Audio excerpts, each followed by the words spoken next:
राधा शिवाचार्य गौर भक्तवृंद की जय। श्री श्री राधा कृष्ण गोप गोपीनाथ श्याम कुंज राधा कुंज गिरि गोवर्धन की जय। वृंदावन धाम की जय। मथुरा धाम की जय। नवद्वीप धाम की जय। जगन्नाथपुरी धाम की जय। जगन्नाथ स्वामी की जय। गंगा मई की जय। जमुना मई की जय। तुलसी देवी की जय। भक्ति देवी की जय। हरे कृष्ण महामंत्र की जय। सामवेद भक्त वृंद की जय। निताय गौर प्रेमानंदे। Hari Hari Hari Bo. All glories to the assembled devotees. Hare Krishna. All glories to the assembled devotees. Hare Krishna. All glories to the assembled devotees. Hare Krishna. Hare Krishna. All glories to the lotus feet of Sri Sri Guru and Buddha and Prabhupada. Namo Vishnu Padaya Krishna Prasthaya Bhutale Srimati Bhakti Tirtha Swami Nityanamani Namaste Krishna Padaya Prabhupada Sita Sri Guru Karami Shakti. Hare Krishna. Sorry about that. Narayana Namaste Chanaram Chevam Narottamam Devim Saraswati Vyasam Tatudayam Vajirayat Nashtaprayesu Abhadresu Nityam Bhagavata Sevaya Bhagavato Tamasloke Bhaktir Bhavati Naishtiki Om Namo Bhagavate Vasudevaya. Om Namo Bhagavate Vasudevaya. Om Namo Bhagavate Vasudevaya. Om Namo Bhagavate Vasudevaya.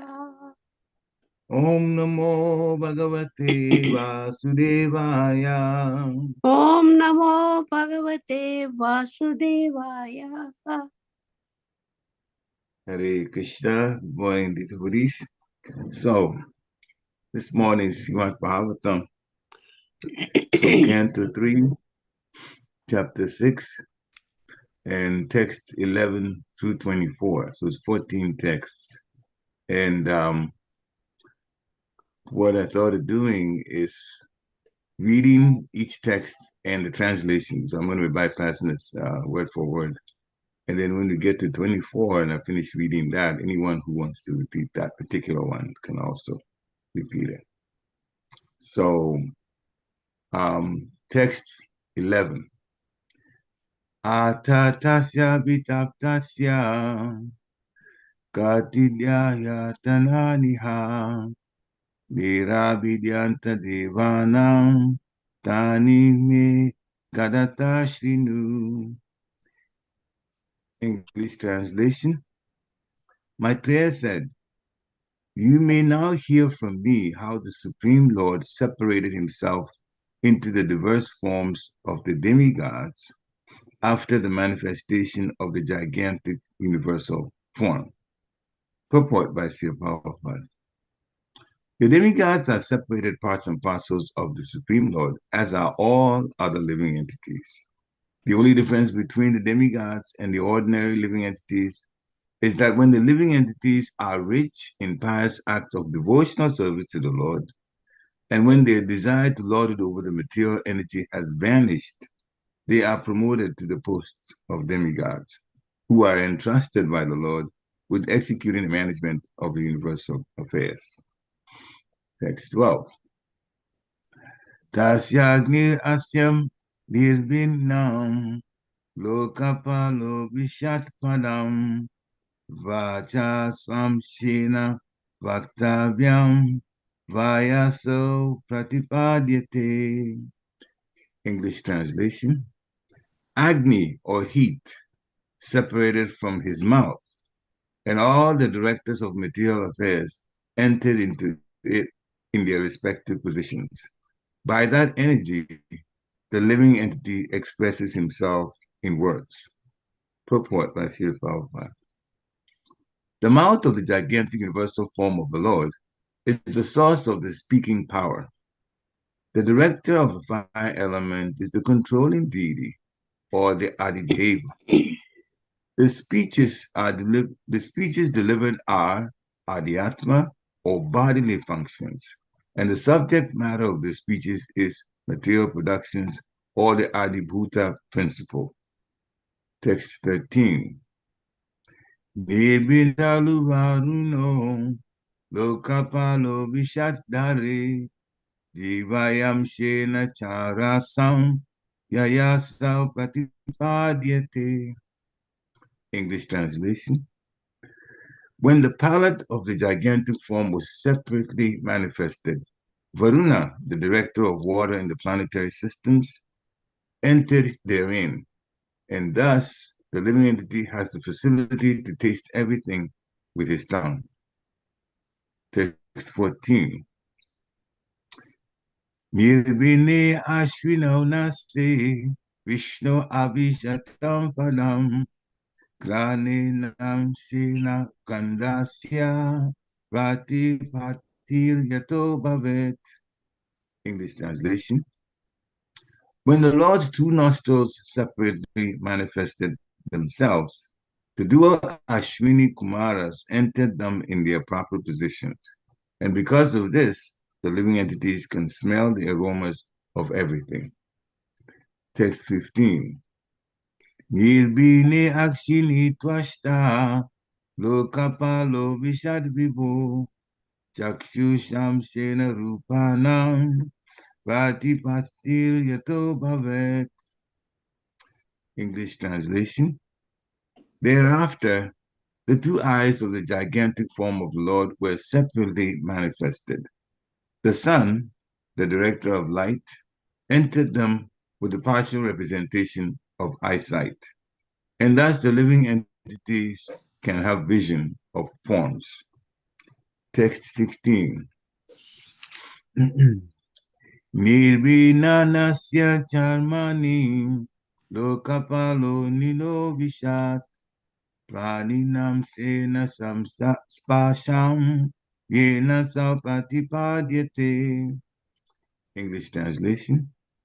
When there was a manifestation of skin separated from the gigantic form, Anil, the deity directing the wind, entered with partial touch, and thus the living entities can realize tactile knowledge. Text 17. Karnavasya vinirbino disyam swam vivishuddhisha stotenam sena sabdasya siddhim yena papadyate. English translation. When the ears of the gigantic form became manifested, all the controlling deities of the directions entered into them with the hearing principles, by which all the living entities hear and take advantage of sound. Purport by Srila Prabhupada. The ear is the most important instrument in the body of a living entity. Sound is the most important medium for carrying the message of distant and unknown things. The perfection of all sound or knowledge enters through the ear and makes one's life perfect. The entire Vedic system of knowledge is received by oral reception only, and thus sound is the most important source of knowledge. Text 18. Twacham asya vinirbinam vivishuddhishnam osadi amshena ruma vikandum yai asa pratipadyate. English translation. When there was a separate manifestation of skin, the controlling deities of sensations and their different parts entered into it.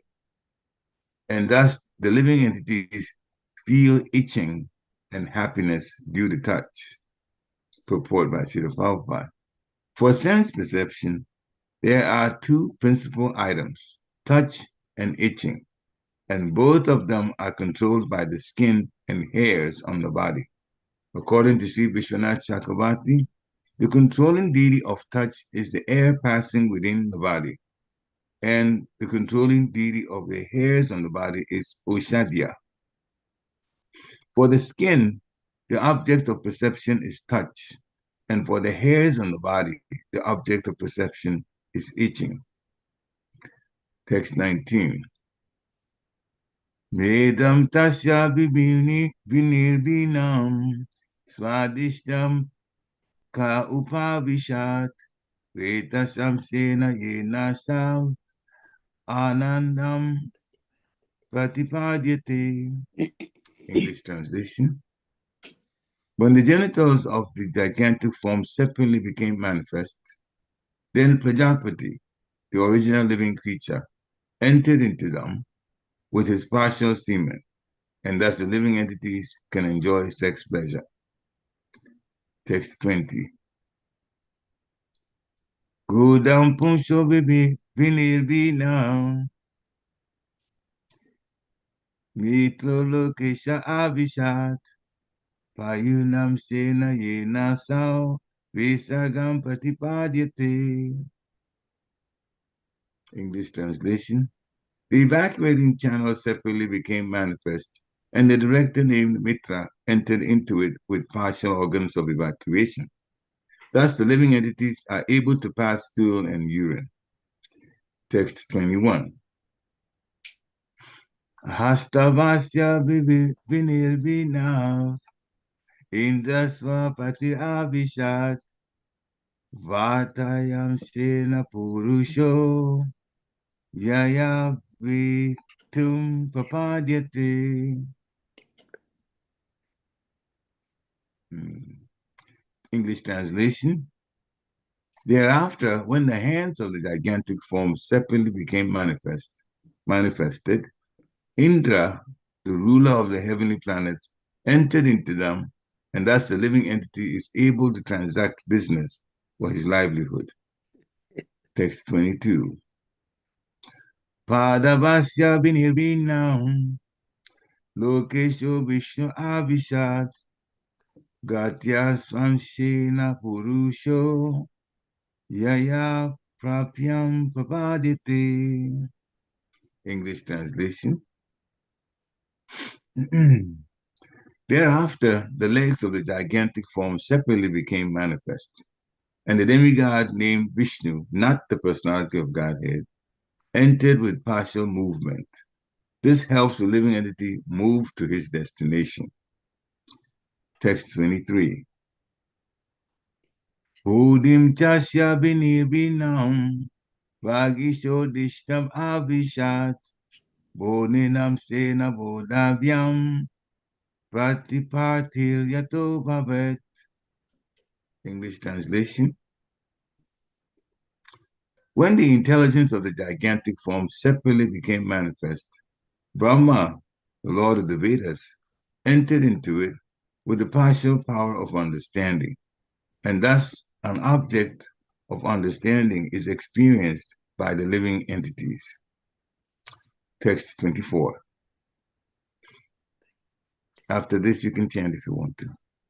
Hridayam chasya nirvinam chandramadishtam abhishat manasam sena yena sao vikriyam pratipadyate hridayam chasya nirvinam chandramadishtam abhishat manasam sena yena sao vikriyam pratipadyate hridayam chasya nirvinam chandramadishtam abhishat manasam sena yena sao vikiyam patipadyate. Hare Krishna. You can chant if you want.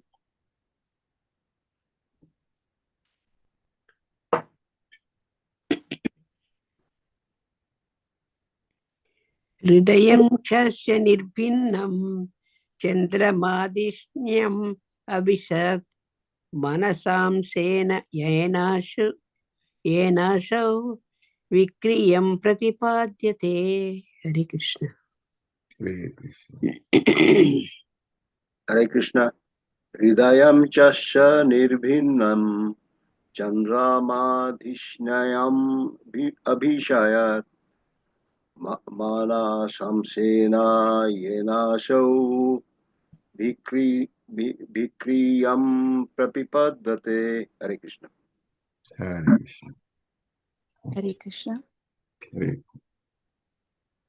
हृदयं चास्य निर्भन्य चन्द्रमा दीक्ष्णयमाविशत् मनसा शेनयेनासो विक्रिया प्रतिपदते. हरे Krishna. Hare Krishna. Hare Krishna. Hare Krishna.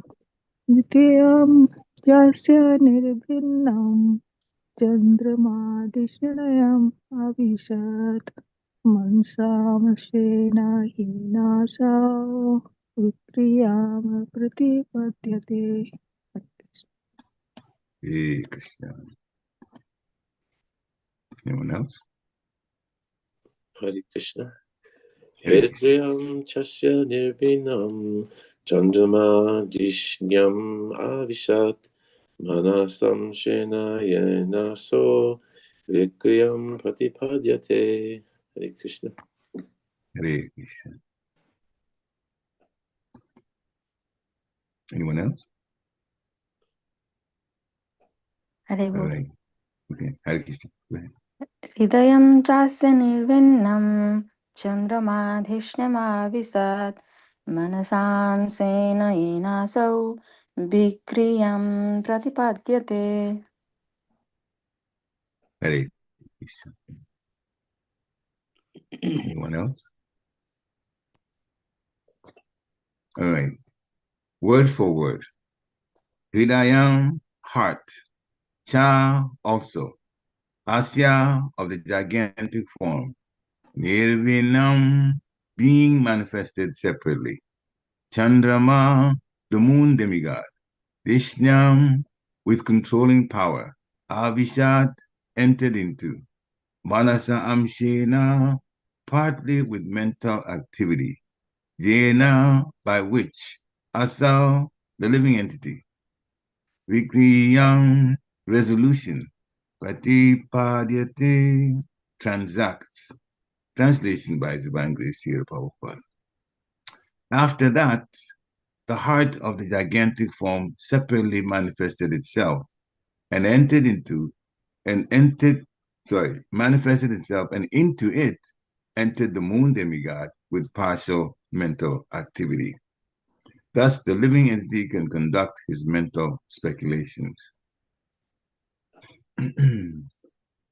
Om Gyanati Mirandasya Gyana Gyana Shalakaya Chakshum Militam Jena Tasmai Shri Guruve Namaha Shri Chaitanya Manobhistam Stapitam Jena Bhutale Swayam Rupa Kadamayam Dadati Swapadantikam Vandeham Shri Guru Shri Tapada Kamalam Shri Guru Vaishnavam Cha Shri Rupa Sagajatam Sahagana Ragunatam Vitam Tam Sajivam Sadvaitam Sabadutam Parijana Sahitam Krishna Chaitanya Devam Sri Radha Krishna Pada Sahagana Narita Sri Vishakam Vitamscha He Krishna Kruna Sindhu Dina Bandhu Jagatpate Gopesha Gopika Kanta Radha Kanta Namustute Tapta Kanchana Gorangi Radhi Vrindavaneshwari Vishabhanusute Devi Pranamandi Hari Priye Vancha Kalpatarubhesya Kripa Sindhive Evacha Patitanam Pavanebhyo Vaishnavebhyo Namo Namaha Jai Shri Krishna Chaitanya Prabhu Nityananda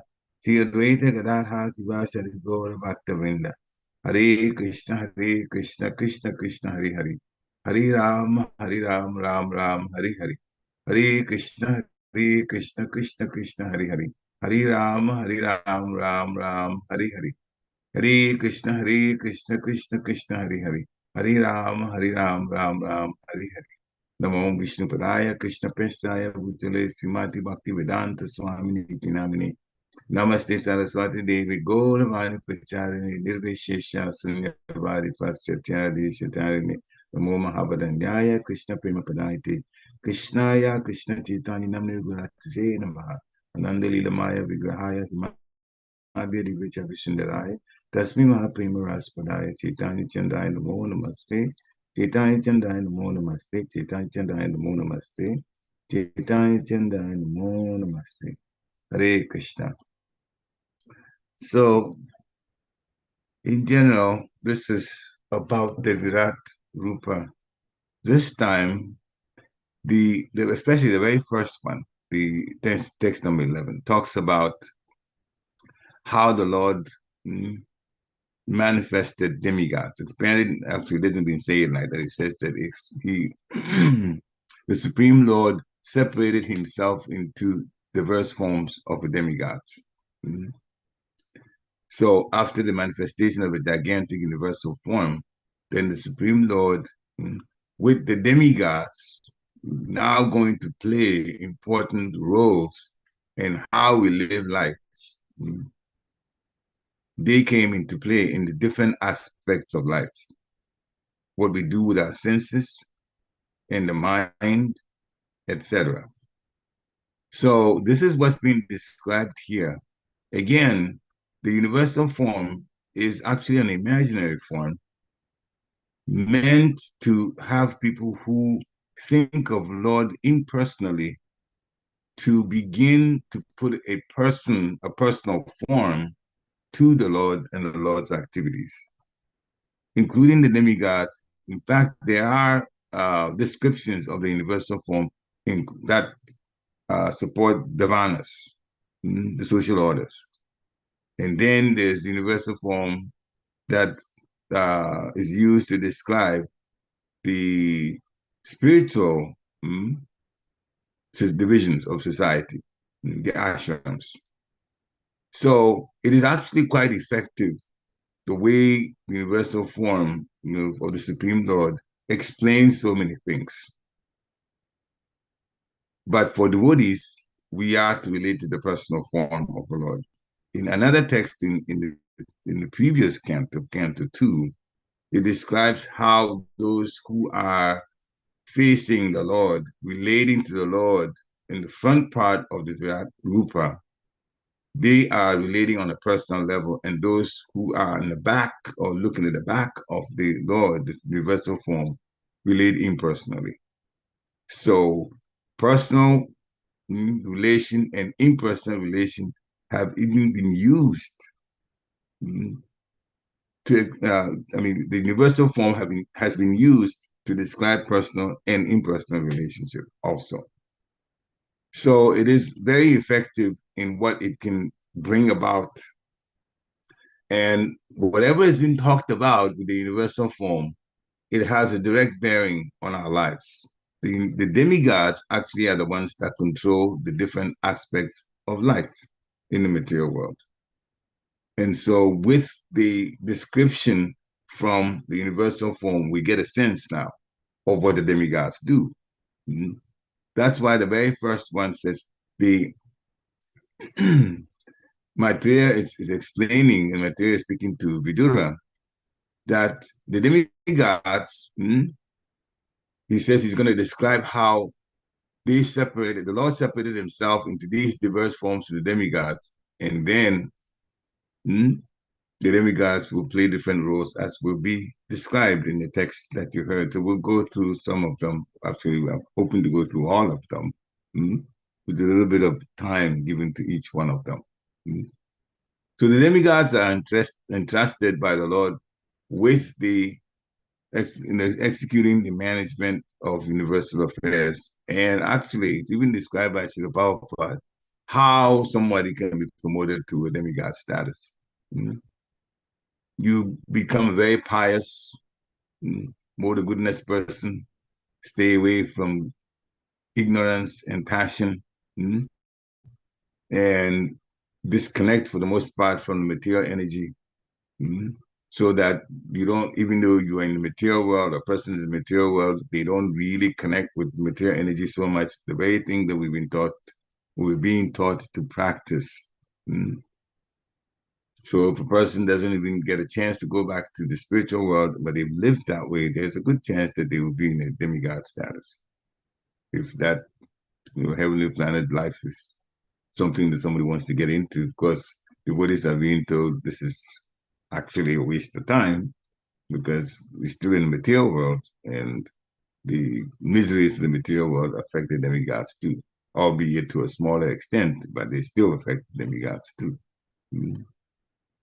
So in text 12, it talks about heat, Agni, the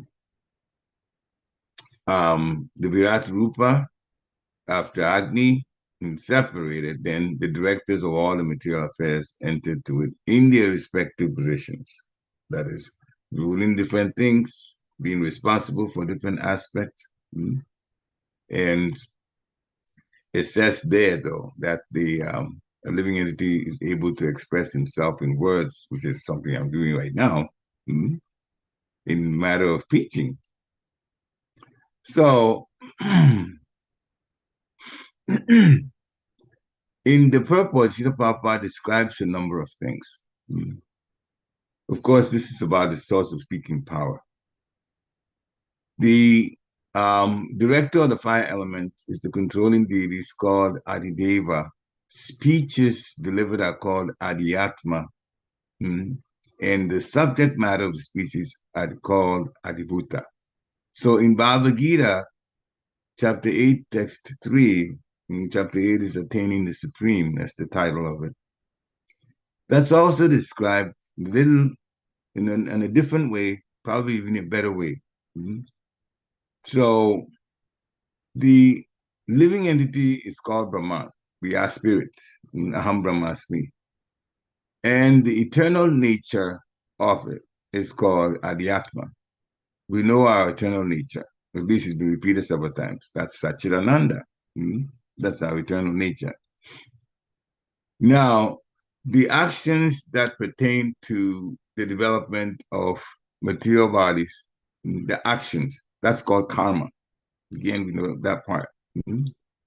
So the physical nature, which is constantly changing, is called Adibhuta. The physical nature.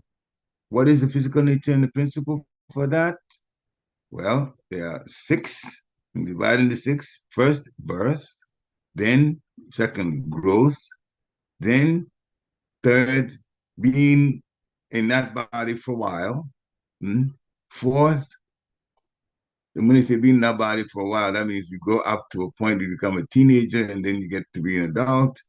And then the productive organs now are able to produce children of the same type of personality.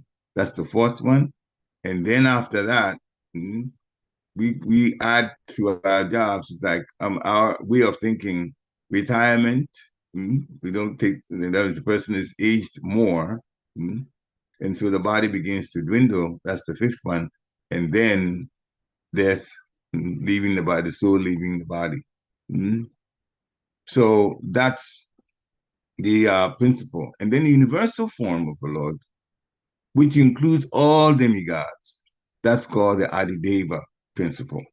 The Lord himself, a super soul, is called the Adiyagya principle. So there's quite a few terms here, and whatever we can remember, that would be good for us. But as you know, Bhagavatam is very detailed. So Paramatma is also Adi Yagya, as the Lord says that he is a benefactor of all Yagyas. So in text 13, that's the tasting principle, the tongue for the tasting. So that was from the palate of the gigantic form, which is connected with the tongue. And Varuna is the director of, is responsible for that. Varuna, who's also the director of water. As we talk, you're going to realize that there are some places that demigods play more than one role. A good number of them play more than one role. I know for one, Lord Brahma will come up twice, Indra will come up twice, but there are certain roles that they play. So for tasting, it's from again, the palette of a gigantic form. Still, it's imaginary, but it is still talking about what the demigods really do. So for tasting, Varuna is the one that's responsible, as he also is responsible for the bodies of water. When it comes to smelling, the Ashwini Kumaras, the two Ashwini Kumaras, are responsible for the 2 nostrils of the nose. So when the Lord's nostrils, the Virat Rupa, manifested separately, then the duo Ashwini Kumaras also entered into them. And so living entities can smell aromas, practically everything. Mm. The eyes also for vision, and for that, the sun, or to the director of light. That's how we put it. The two eyes are gigantic form. Sometimes it's described also in the Virat Rupa as the two eyes being the sun and the moon. This here is talking only about the sun. Okay, so Surya, and the sun is quite. It's directed in a very very specific way. Very very important when the sun rises and the amount of heat that the sun gives, because if it does it in any different way from the way it's doing now, we will suffer extreme situation. Depending on where it is at, it might be too hot. If it moves certain ways, we can even burn up. Or if we move the opposite way, we may get cold. Mm-hmm. So Bhagavatam in another part describes the effect of the sun in terms of, especially those of us that are away from the equator, having sometimes short nights and long days, or sometimes the opposite, short days and long nights. So the sun moves, and of course, Surya directs, or Vivashwan, same personality, directs the sun. He has a chariot, very fast moving chariot, always making sure that the sun is giving light in the way that it's supposed to be given. Mm-hmm. Short days, short and long nights are described based on how fast the sun is moving. In the area, even described in the north, there's northern hemisphere and also the northern direction and the southern direction. But we won't even get into that in detail. The only thing I'll say about it is that the sun does not move with the same speed. When the sun moves faster during the daytime where it's shining, if it moves faster, then of course it completes the distance in a short time. Then we have shorter days, and then the nights are long. When the sun slows in a certain area during the day, then the days are long and the nights are short. And this is how it's described in the Bhagavatam. I forget exactly where, but maybe it will come to me. So the sun, this short days and short night, that nights, short days, long nights, it has to do with the velocity of the sun. Of course, the scientists don't have any idea about that. I'm wondering they even know that the sun is moving too. They know the planets move, around the sun, but they don't know much about the movement of the sun. Anyway, to come back to this in text 16, then the Virat Rupa, through that, there's skin for feeling and also for touching. And the gigantic forms, manifestation of the skin, after that, then Anila, the deity directing the wind, gets in there. So then, gets to its place, so that then living entities can realize what's called tactile knowledge, touching. The ears, that's when that became manifested, then the controlling deities of the directions entered to them with the principles of hearing, basically the ability to hear, just put it simply. Now, for devotees, ear is very important, the sense of hearing. The whole Vedas is called Shruti. It is recited and it's heard. So the ear, the function of the ear is very, very important. And also at the time of death, the devotee has to hear the holy name in order to remember Krishna. Again, it is the ear. So the sense of hearing is the last one to leave when the person is going through the process of death. Krishna, by his mercy, extends that particular ability, the ability of hearing long enough so that if we have good relations with devotees, they would come around and chant the holy name of the Lord, or make arrangements for some uh, machine or gadget that can play the sound of a bhajan or kirtan to be constantly playing. In that way, the person that is leaving the body can hear the holy name, and from hearing the holy name, they remember Krishna, and from remembering Krishna, then the chances are very high that Krishna will take them back. He says, oh, without a doubt, if you remember my name at the time of death. It all depends on, the whole point about remembering has to do with how many times we remember the Lord's name when we are living. The more we connect ourselves with the holy name, the more likely we are to remember the holy name at the time of death. Because when the senses are shutting down, it's quite bewildering and also painful. But the sense of ear is still active at that time. So Krishna always says that the extent to which we surrender to him, he will reward accordingly. So the more we are willing to obey the instructions of Guru, representative of Krishna, and live our life based on the instructions, we will be happier, definitely. And also when this time comes, there's a large chance of hearing the holy name, but that has to do with how well we relate to the devotees, because we can't do anything on our deathbed. It's the devotees that have to make arrangements. So our relation with them now is critical, literally critical, because that is, the more you burn bridges between the devotees, the less likely that devotee is going to come help by, take time off to come help by either chanting the mantra themselves or making arrangements for the person on deathbed to hear. So we can't say it enough. It's very, very, very, very important to relate well to the devotees. So the ears for hearing, they said to the demigods, or the directions. So the controlling deities are Indra to the east, Varuna to the west, and we already mentioned Varuna earlier, but now it's here also. Kuvera to the north, and Yama to the south. And those are your regular east, west, north, and south directions.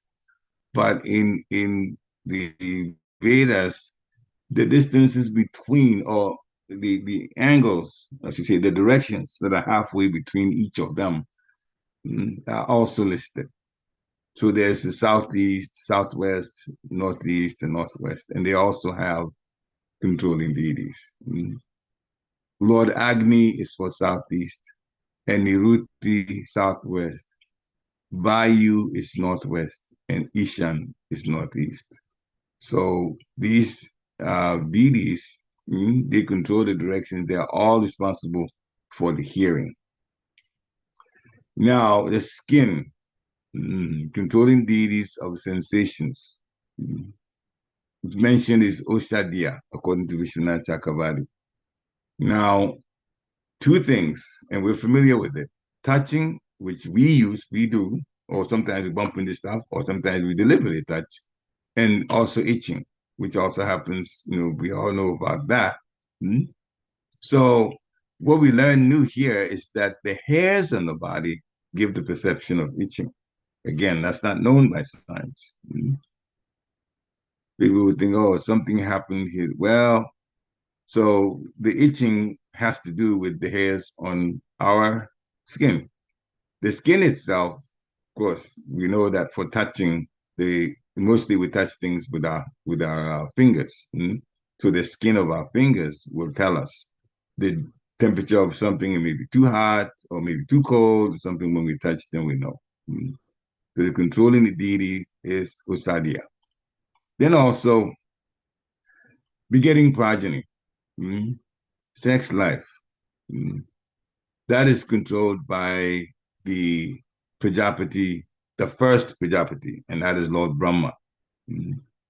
So he entered with his partial semen as is described here. And so the living entities can enjoy sex pleasure. And the enjoying part of it is also arranged by the Lord through the demigods. that there's a coating that's put on the generatives, which is described in the second canto, chapter 6.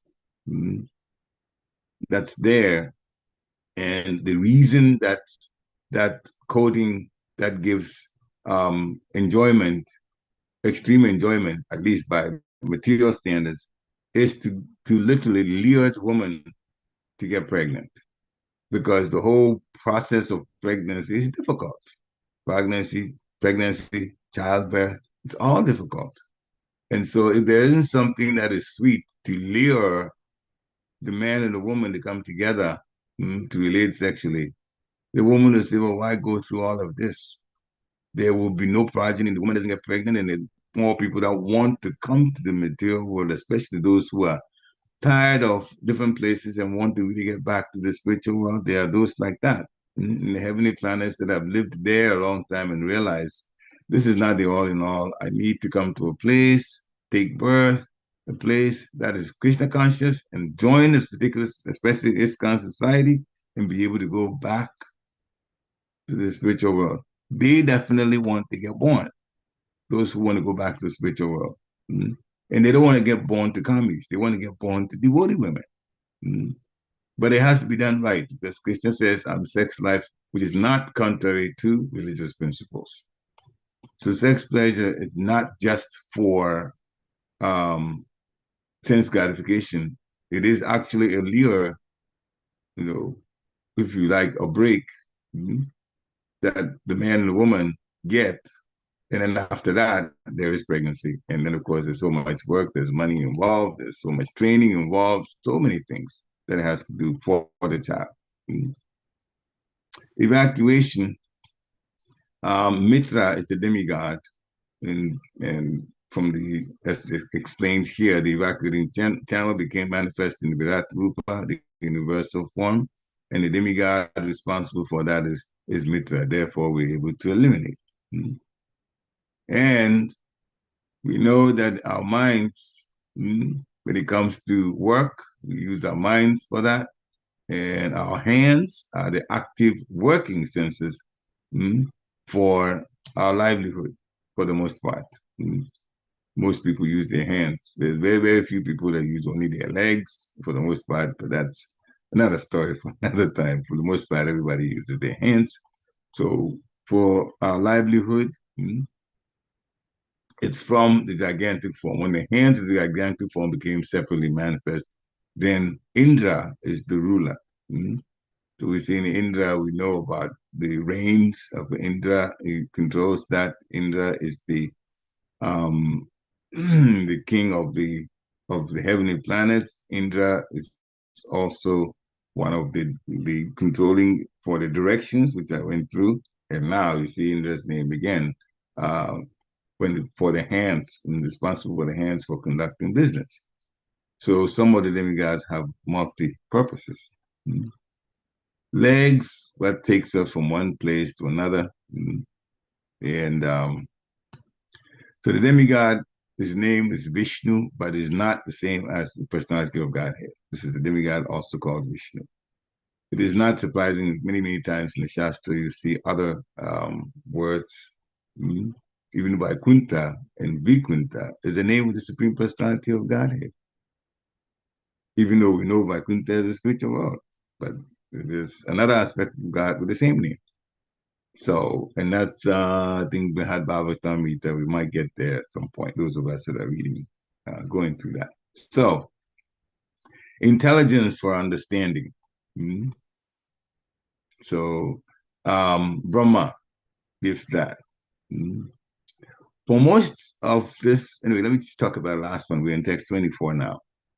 The heart for emotions and also for speculation, feelings.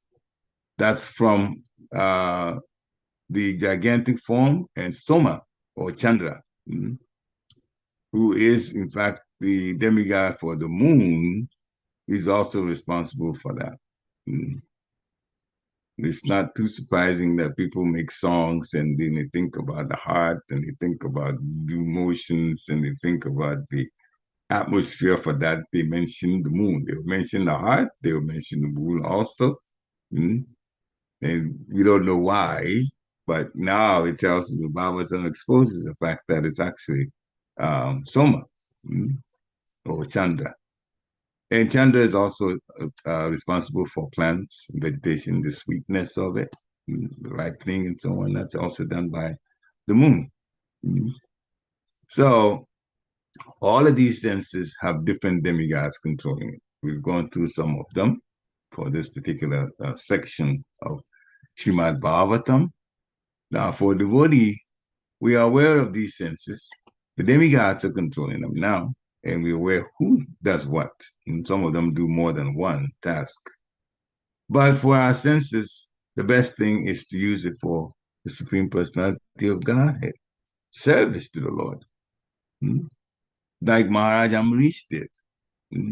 Savai Mana Krishna Paravindayo.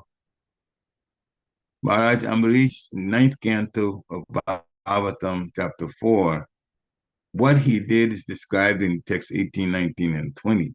So he fixed his mind on the lotus feet of Krishna. He engaged his words in describing the abode of the Lord.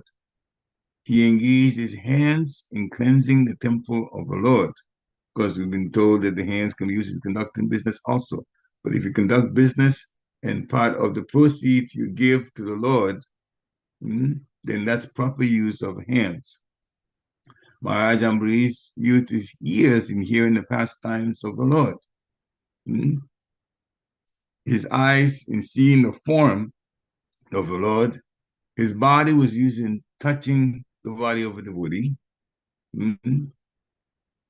His nostrils in smelling the fragrance of the flowers offered to the lotus feet of the Lord, and also smelling the tulsi leaves. His tongue in tasting the tulsi leaves, also his legs in traveling to the holy places. They told in here that motion in one place to another is from the legs.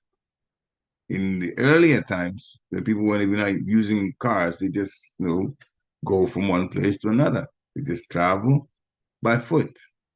And because of so much piety, the people who were saintly, they can offer a place for traveling mendicant to sleep at night. Unless, of course, the mendicant himself wants to sleep under a tree, that's his prerogative. But the legs are moving from one place to another. So Maharaj Amrish used his legs in traveling to the holy places. These days we use cars, especially in this country. So that's given a little bit of break to go even longer distance in a short period of time.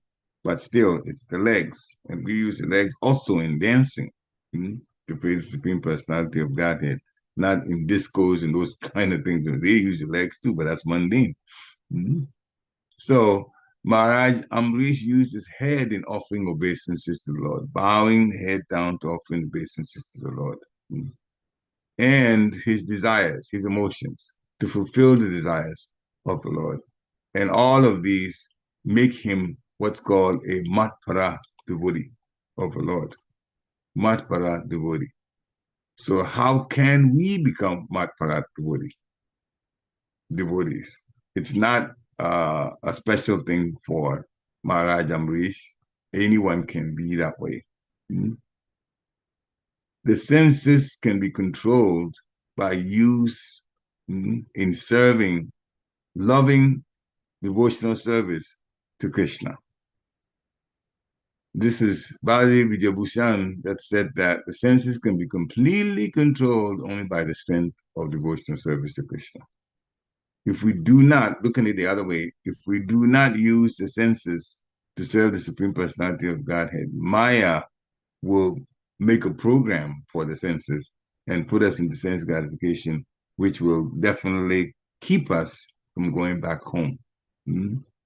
So devotees, the conclusion is the devotees who have prioritized loving devotional service to Krishna in their lives, those devotees who've made that a priority, they have understood the perfection of life. Sometimes we get bogged down with other material things that we have to do.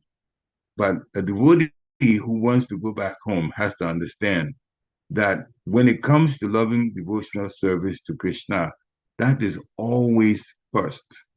That's always first. That also means, along with our lives, the way we do things, when the spiritual master asks us to do a certain thing, that thing that should be done also becomes first.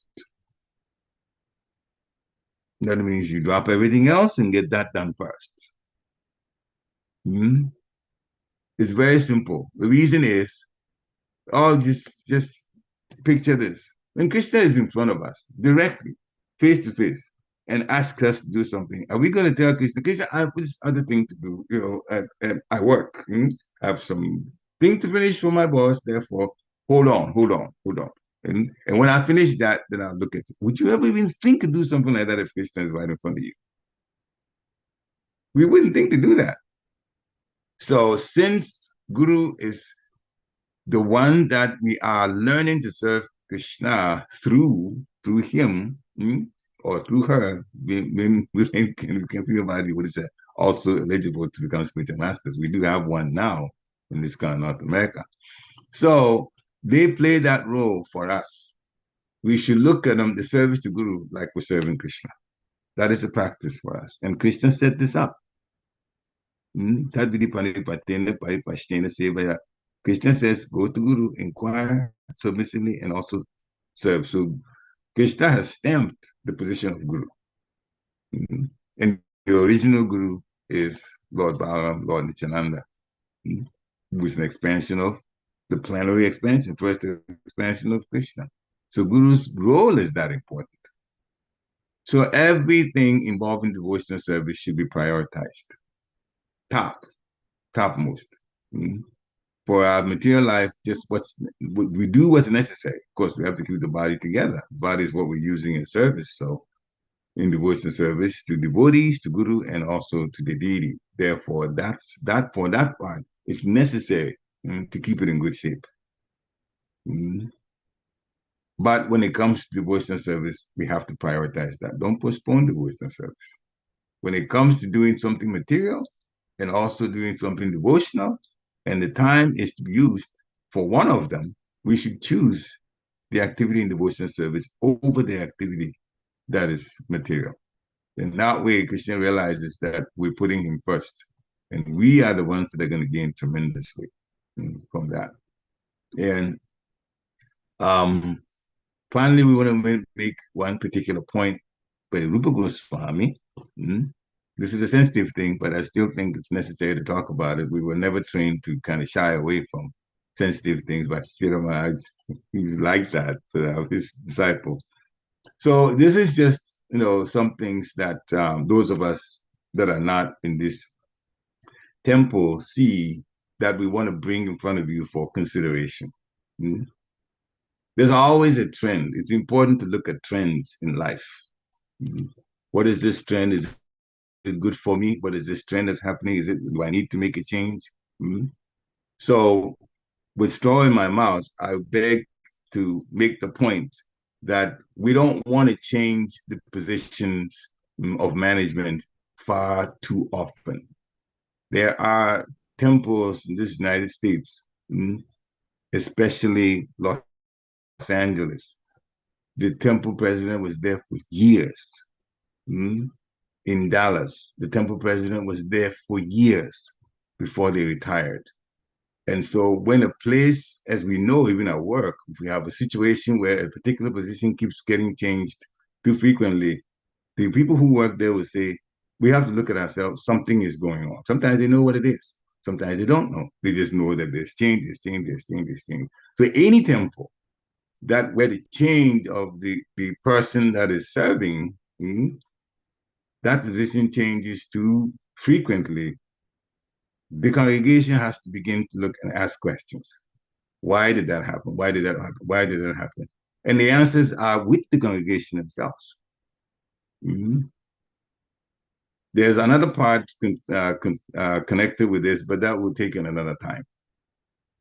So why are things going on like this? Now, I mentioned Rupa Goswami. Here's why we mentioned Rupa Goswami. In Nectar of Instruction, the 6 exchanges of love, we know about giving prasadam, receiving prasadam, giving gifts, receiving gifts, and also speaking confidentially and hearing confidentially. Confidentiality in devotional life, there is a difference between that and secrecy. The action may be the same, but there's a difference between confidentiality and secrecy. Bhakti Maharaj explained that. Hmm? The people who are now trying to control the world in a demonic way, they're keeping things, a good bit of it, secret. Hmm? So in devotional life, secrecy is connected with something that is not, doesn't have good intention. But confidentiality is also keeping quiet about certain things, but it has a good reason to it. Mm? So devotees do keep some things confidential. And this is where it gets a little hairy. Because not everything that is we see, as the same saying goes, what you see is what you get. It's not always that way. Mm? And when it comes to certain positions, there are some things for good reason that has to be kept confidential. And when it gets confidential, kept confidential, the congregation will not know about it. But what does the congregation do? The congregation has to look at the management and say, what are they doing? Are they trustworthy? What is their record? Are they good people? If the answer is yes to those, then it means the confidential information, there's a good reason why it's kept confidential. And this is where the congregation has to trust. And if you don't trust, and this is the situation that arises would be one president after another president after another president. That's exactly what's going to happen. Mm-hmm. So there is confidentiality, and sometimes if the confidentiality is revealed, you will all regret it. We really regret it. So while you think that somebody is doing something that's actually negative, it may just be the opposite. But because things are kept confidential, you don't quite know yet. But it is part of the body life, and Rupa Goswami is the one who described it. So before you jump to conclusions, with straw in my mouth, I'm literally warning this congregation, be careful. You've gone through too many temple presidents. You should know by now. Hare Krishna. I apologize. Well, obviously, I've gotten emotional about it. I apologize, but you got to think twice. Hmm? Hare Krishna. So, any questions?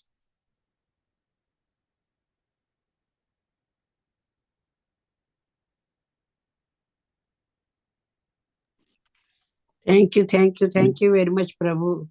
Today you explained all these 24, from 11 to 24 slokas. That's very a lot. nicely, very nicely. Each and every part of our body, what it does, and who takes care of it.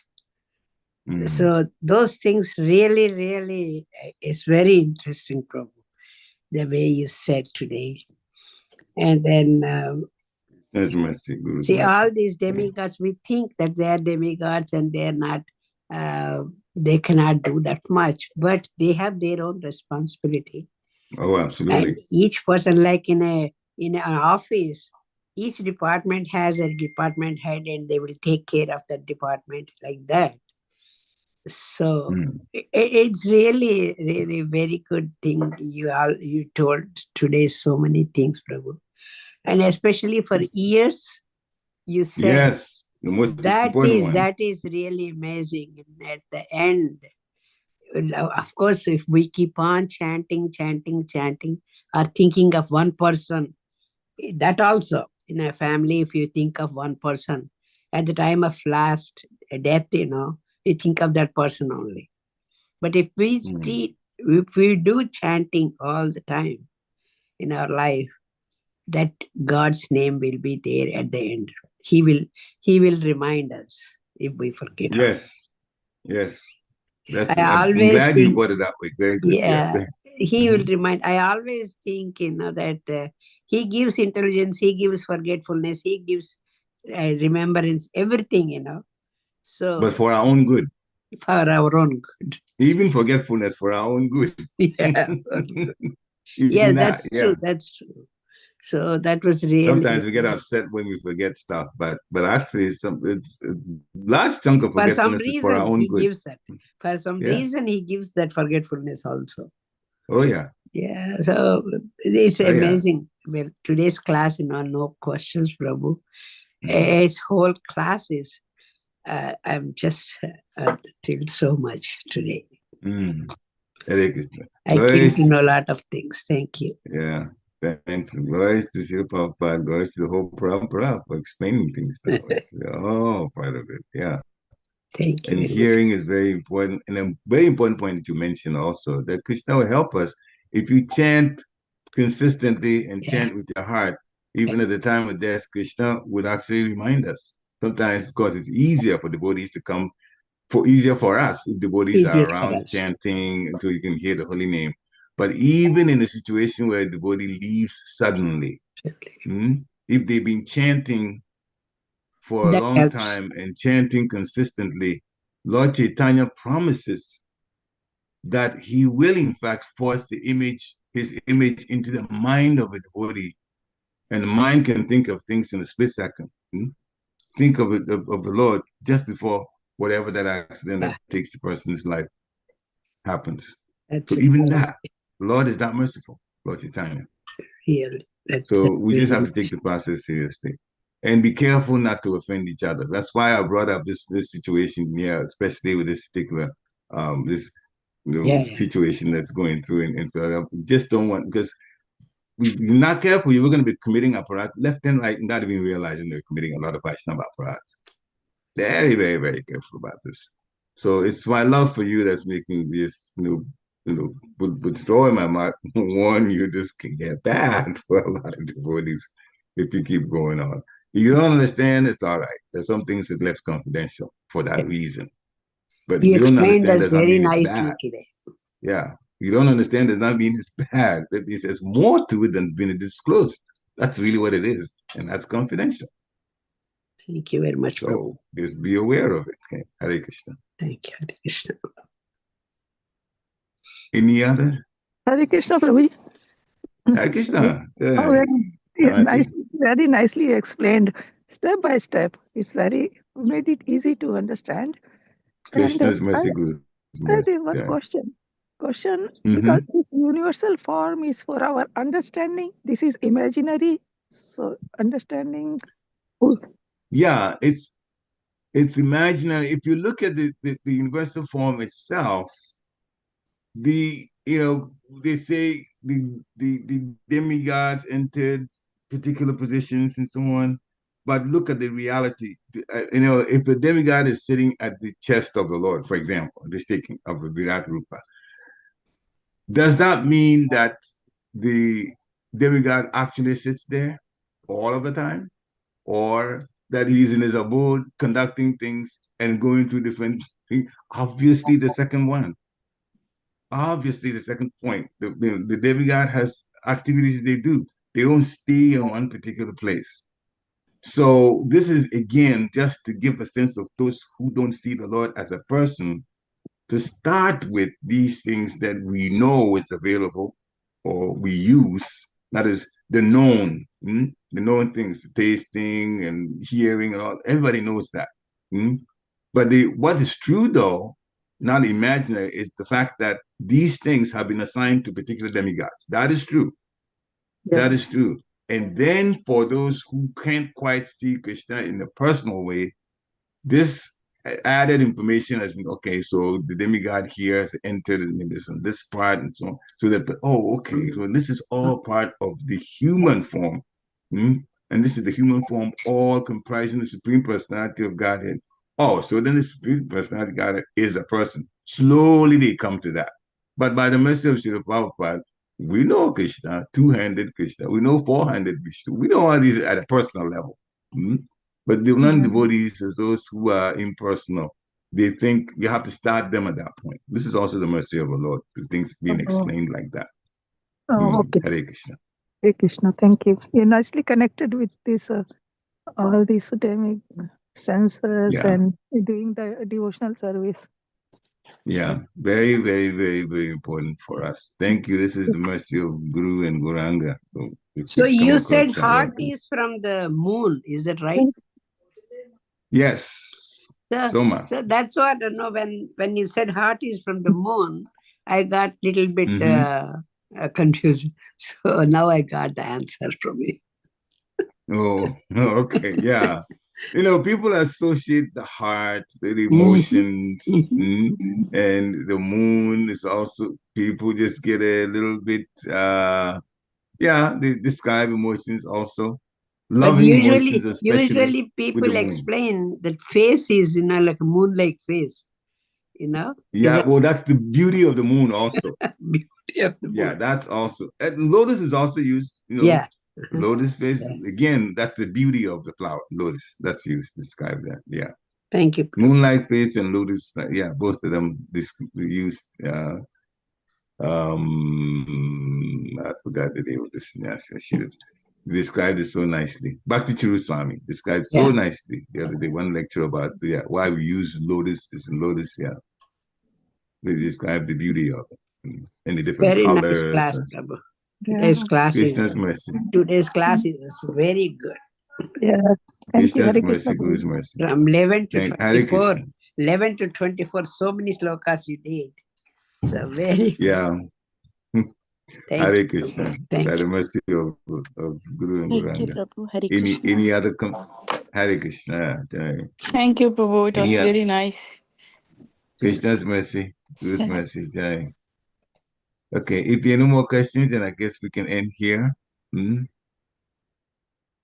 Hare Krishna. Vanchakapatrubhisya kripa sindhubhyo patitanam pavanebhyo vaishnavebhyo namo namaha. Tirupadi ki jai. Hare Krishna. Hare Krishna. Hare Krishna. Hare Krishna.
Shamgul Mataji.